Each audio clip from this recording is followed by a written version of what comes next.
So, good day everyone.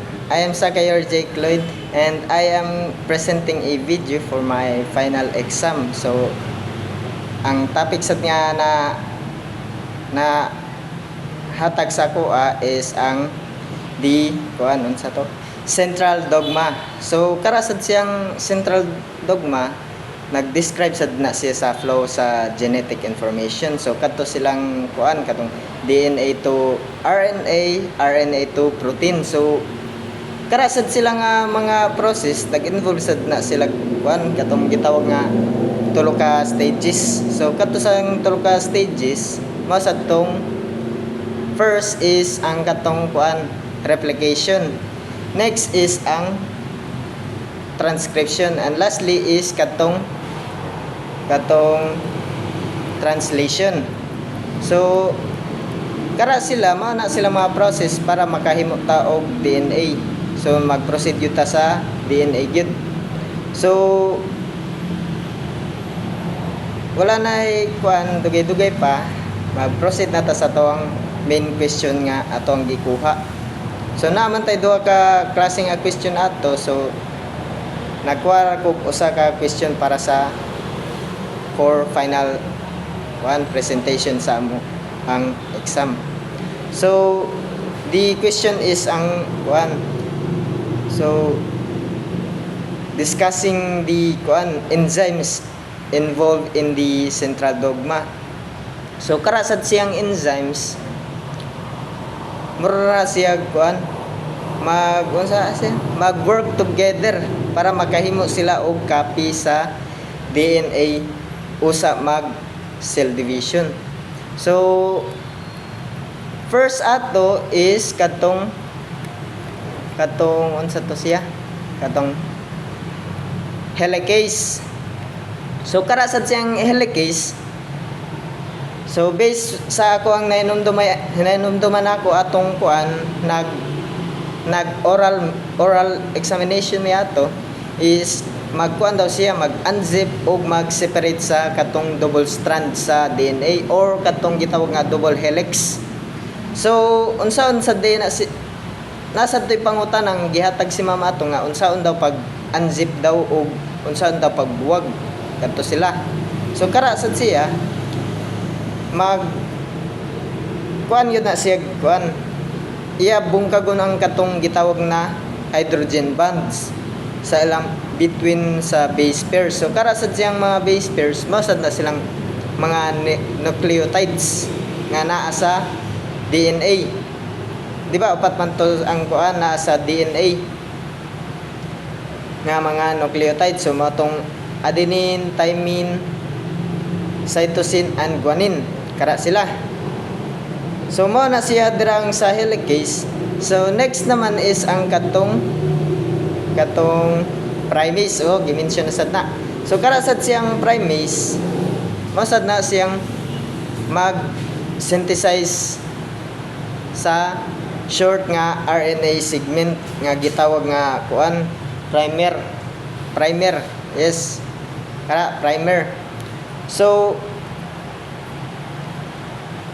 masad na giingon nga kung asa ang DNA polymerase mag-start sad siya og lihok or kung gitawag pa where to start building. So mao na siyang sa primase. Next naman is ang polymerase. Gimension nako sa katong sa primase ganiha. So karasad siyang polymerase, masad na siyang gitawag nga main builder sa enzyme. So karasad siya mag-add na siya mga complementary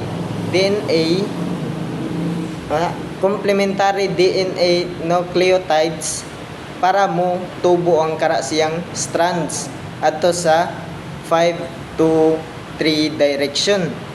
So karasad siya matawag sad na siya nga proofread siya kay mo correct sad siya og mga errors. So mao na siya ang polymerase. So sunod naman is ang katong gitawag na ligase. Karasad siyang ligase. So kara sa siyang ligase, mao sad na siyang murag gitawag nga murag glue gyud siya, glue, or mo join siya sa katong Okazaki fragments. So kara sad siyang Okazaki, mao sad na siyang unsay tawag, mao sad na siyang usa ka strand nga nabuwag atong during atong helicase katong gi-unzip. So katong pag-unzip, di ba kay usa ra man ka strand ang ato gamiton para makahimo tag protein. So ang extra nga strand mo tong gitawag nga Okazaki. So kara sad siya nga segments or matawag sad siya nga lagging strand. O mag-seal sad na siya mga gaps ngadto sa gitawag nga sugar phosphate backbone. Next naman is ang topoisomerase. So karasad siyang last nga enzyme, masad na siyang last nga enzyme nga ako ma-mention ron.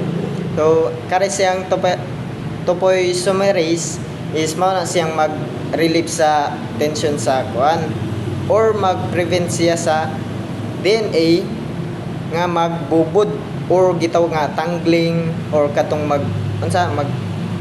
mag-coiling sa ilang sa ilang mga DNA strands para mutabang yun sila ba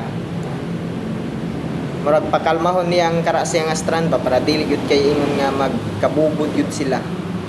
So nasa siya kara siyang coiling, super coiling, nasa na siya ngadto sa replication fork. So mao to tanan ang katong ako na mention sa enzyme nga involve sa central dogma. Basta kay kare siyang enzyme nga nag-involve adto sa central dogma, magtinabangay gyud na sila para mo create gyud sila DNA o sa mag cell division o mausad na siya motabang o mo tabang para mo magkahimo sad sila proteins. So that's all sa katong topic nga ako ang gi-mention. So about sa katong discussing the enzymes nga naga-involve sa central dogma. So without further ado, thank you and